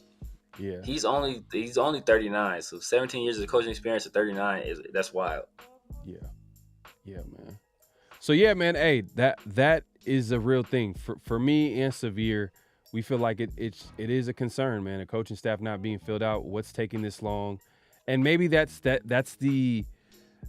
maybe the risk we're going with a AP who doesn't have an experience being a coach in the NFL. You know, obviously he has experience being a former player, but like if you notice a lot of the candidates that he was interviewing at OC, they all had connections to Tom Coughlin, Marvin Lewis. You know, maybe that's just one of, and this is the thing too. As much as I am all for AP as a head coach, I know that with that type of coach, to be successful, he needs to build a good staff around him. Yeah. And I'm glad Patrick Graham is coming back another year, but I want to see some assistants be, some good assistant coaches get hired as well. Edgar Bennett, I like him. He's coming back as well. I think, and I can confirm that as well because AP actually said it in the interview he had recently where he starts naming some former players on his coaching staff, and he named Edgar Bennett as a guy that's going to be coming back. So we know for sure that he's going to come back. My guy Mitch Singler, man, I hope he comes back, man. Like his job is the offensive quality control coach, man. Mitch Singler, he looks like a Raider. Look at that guy, right? Doesn't that just scream Raider right there, right? Doesn't he just look like a Raider? Yo, man, this is crazy. No, but one thing we can say is that AP, after you just mentioned it right now, is that AP, he's assembling a staff of guys who were former NFL players. I think that is, that's he wants to have those guys sprinkled throughout his staff. Ricky Manning Jr., former NFL player. Deshaun Foster, though he's not with us anymore as a coach, he's a former NFL player. Edgar Bennett is a former NFL player. Andre Carter, former NFL player.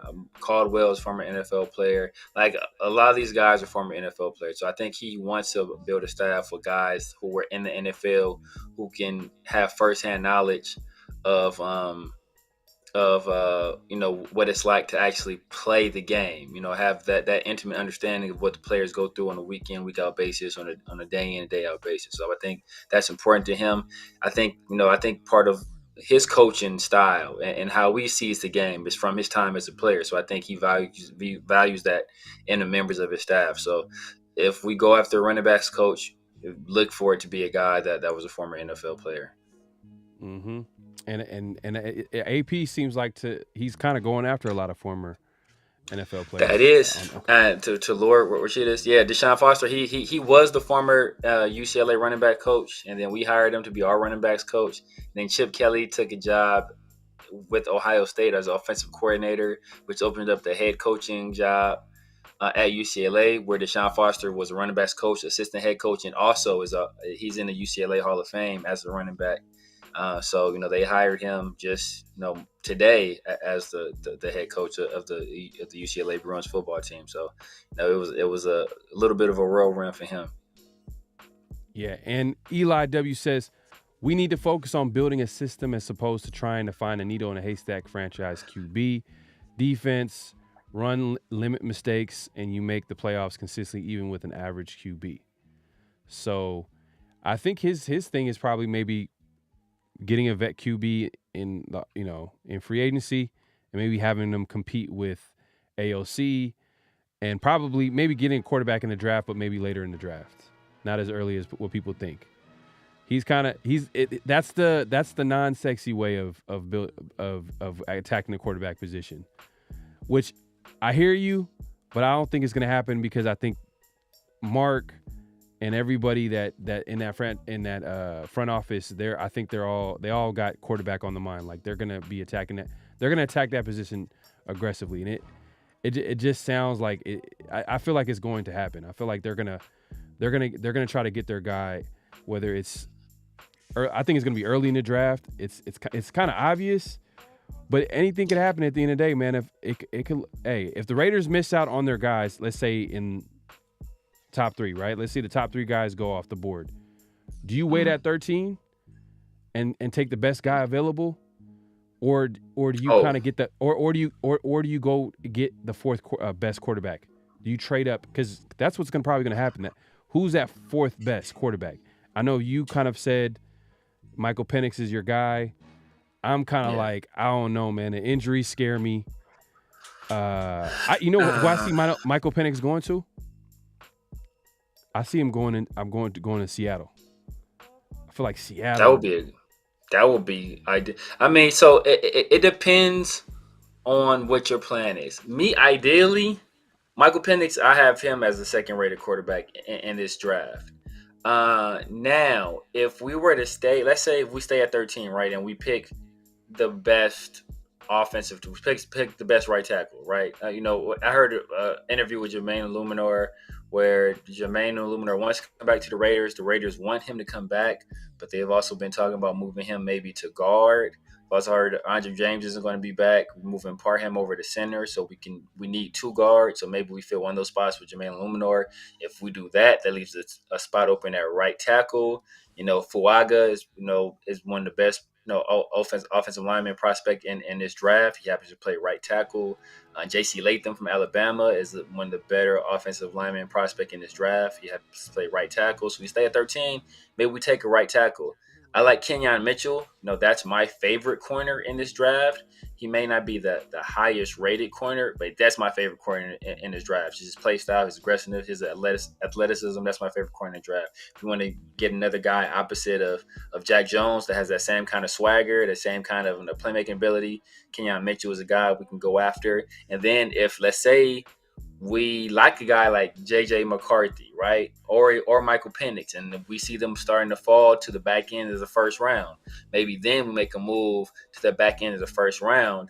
Now, if you want to get a guy like J.J., he needs some development, right? So that's when you would need that vet guy there because J.J.'s young. He has all the tools. He just, he lacks the instincts, lacks the experience. So if you want to mold a guy like that, bring in a guy like Russ, let him play 1 or 2 years, and then unleash JJ later. That way, you can still possibly have a guy that can win you right now, and then have a guy that's ready for the future. Or if Penix is there, Penix is probably the most pro ready. Probably the most. Hey, bro, all eyes on G, bro. You about to get banned up in this piece, bro. You about to be banned up in this piece, bro. Now, right now, man, look, I cannot even lie. Right now, things are not looking good for UCLA, bro. It's on the football field, not looking good. They're one of the best schools, and I think they're rated like the number 1 public university in the world. But on the football field, it is not looking good for us. But I digress. But so if we want to just get a pro-ready quarterback, it'd be Michael Penix. If you want a guy that's developmental and we want to go the route that you like to go, where we sign a veteran and have that rookie guy, maybe we go with J.J. McCarthy late in the first round, trading back into the first round after we pick at 13.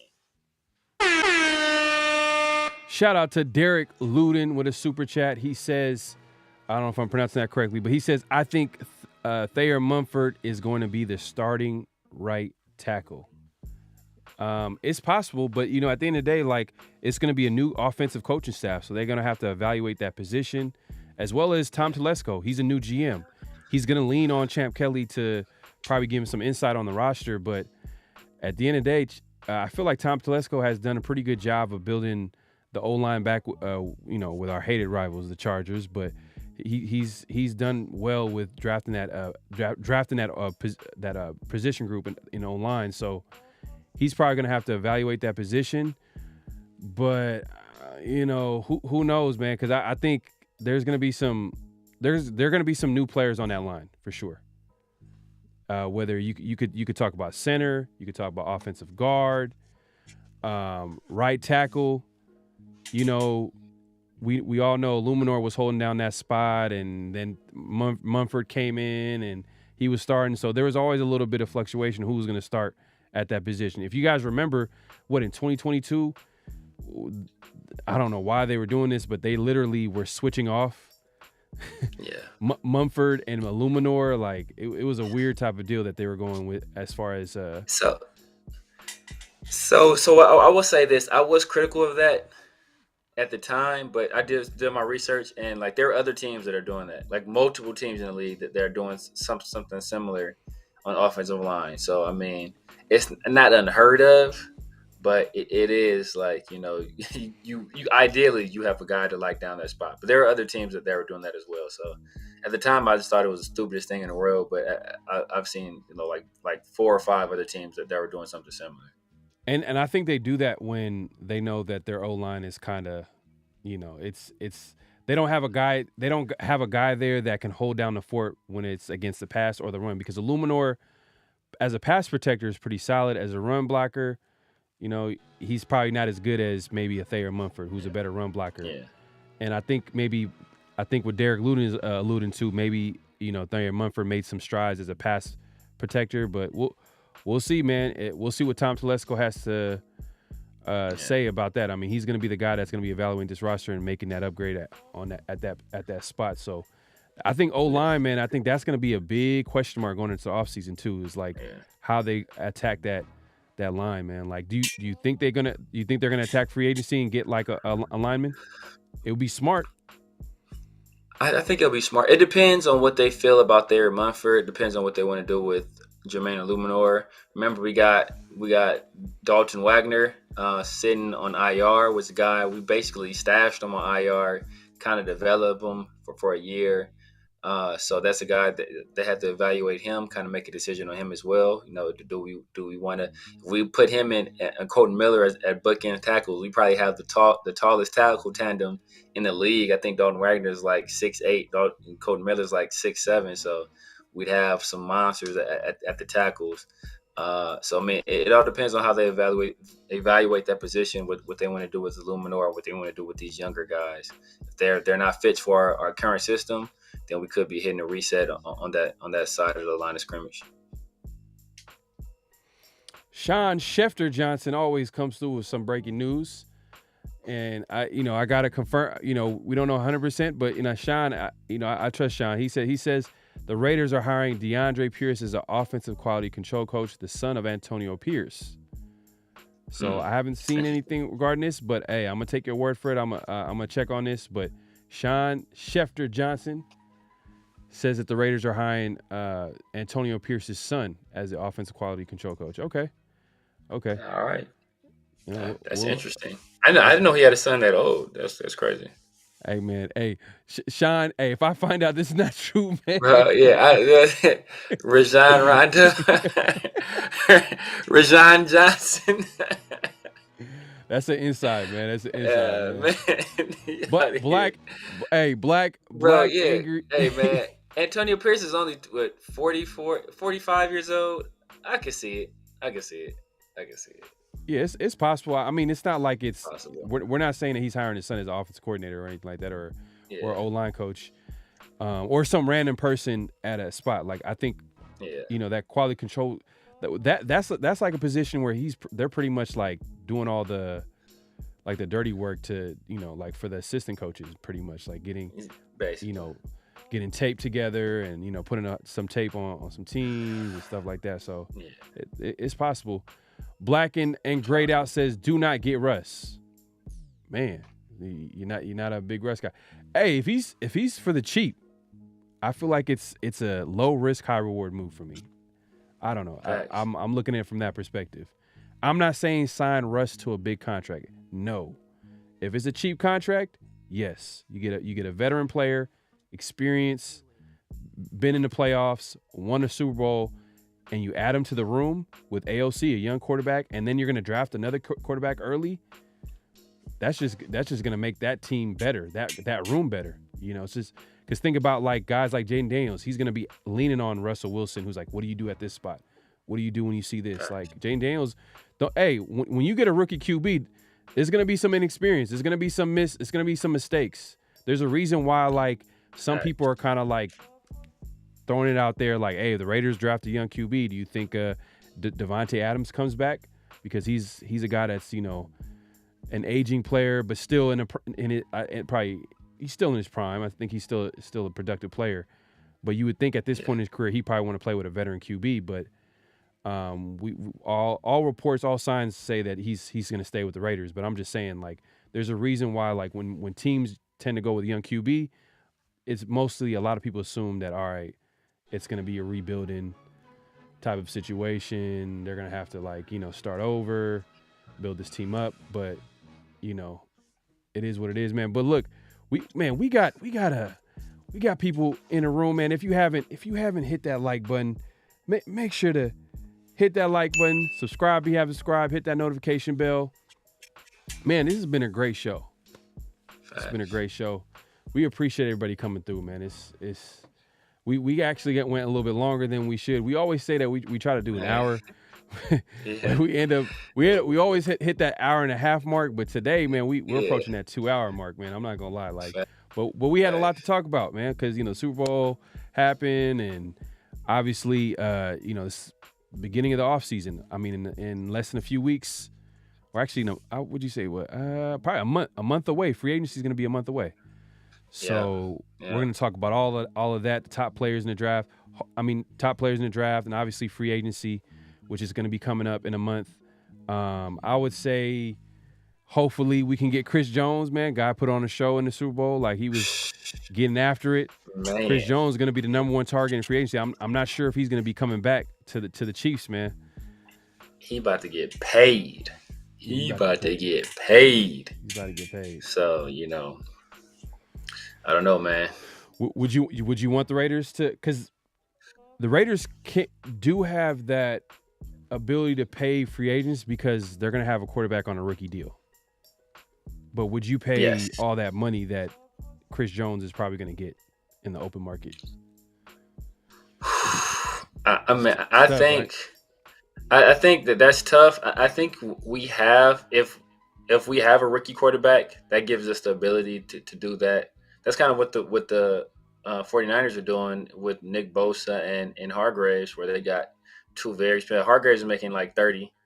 So I think that, that if we could imagine a line with Max Crosby and Chris Jones, imagine that would be insane. So I think, we make that investment. Oh yeah. Facts, D-Most. Look, we trade up, bro. We bring it, bro. We might call it Rodney Hudson, and it's like, bro, can you play on the minimum? No, that's a great point. No, for real. We laughing about this, but it's like it's a funny way of laughing at the truth, basically. No, facts. Because if they're gonna be like trading away all their assets, like, they're gonna have to use whatever they got to improve this roster. So, Luminor might come back, James, or it might be some other players in free agency that they might bring. But man, we got some people. We got some people that want to show some love before we head out, man. And we gonna make sure to. My guy, Raph, with the super chat, man. Appreciate you, my guy. He says, salute to the nation, folks. Respect, great show. Hey, appreciate you, Raph, for coming through and showing some respect, man. If you haven't subscribed, go over and subscribe to my guy, Raph, man. Guys, another Raider content creator out here. Make sure to subscribe to his channel. Appreciate the super chat. And then we got Derek Luden with another super chat. He says Chiefs have $22 million in cap. He's a goner. Yeah, he's gone. He's gone. I think there was an issue. Remember, I think to start the season, I think he missed some games, or at least the early part of training camp or something like that. He missed some time because of his contract. So he's definitely on his way out for sure. Yeah. But yeah, man. Hey, we appreciate the super chat. We appreciate the support. Like I said earlier, man, make sure to hit the like button. We're going live on both the channels. So if you haven't subscribed to my guy, the Severe Raider, make sure to head over his channel and subscribe, like his video, as well as mine. Any last thoughts? Any last thoughts for the people? Yeah, man. If we did bring on DeAndre Pierce, man, what is my guy Mitch Singler going to do, man? My guy Mitch Singler. I'm worried about Mitch Singler right now, man. Singler is sweating bullets right now. He's sweating bullets. Mitch Singler is calling up Cliff Kingsbury right now, like, yo, bro.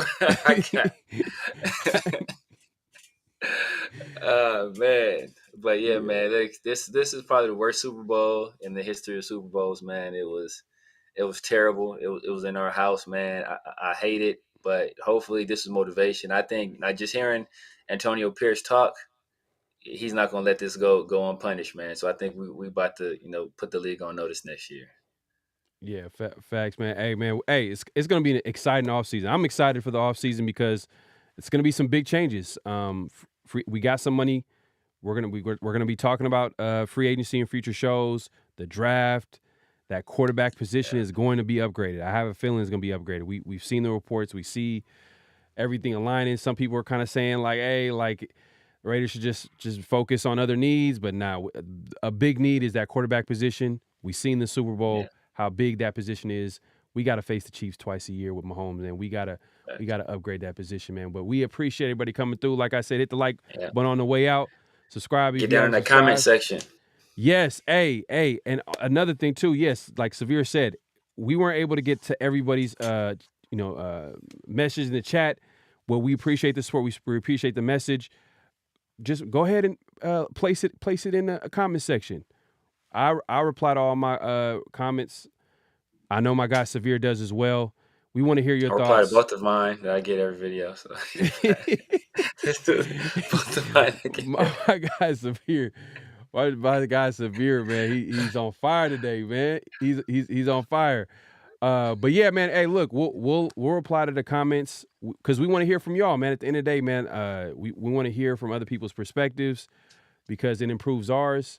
So just make sure to leave a comment down below. But yeah, man. Until next time, we'll be here next Monday. Peace. Justin Fields still sucks. Yeah. Great Pharaoh. The gift of Troy is a fabulous fabric from the land of the five rivers.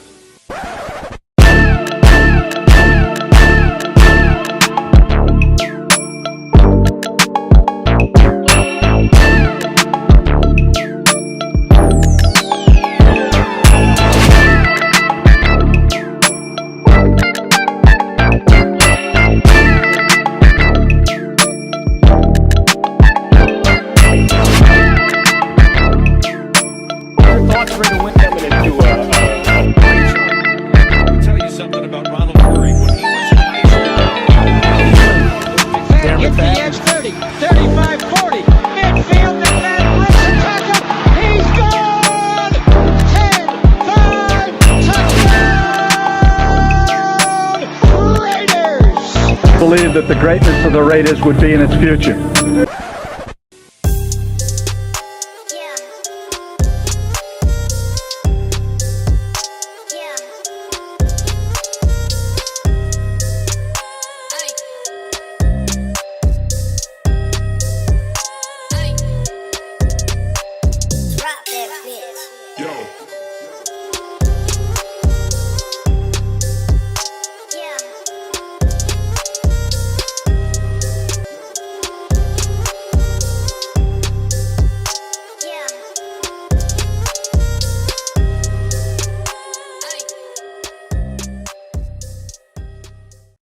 Just win, baby. Hello? You play to win the game.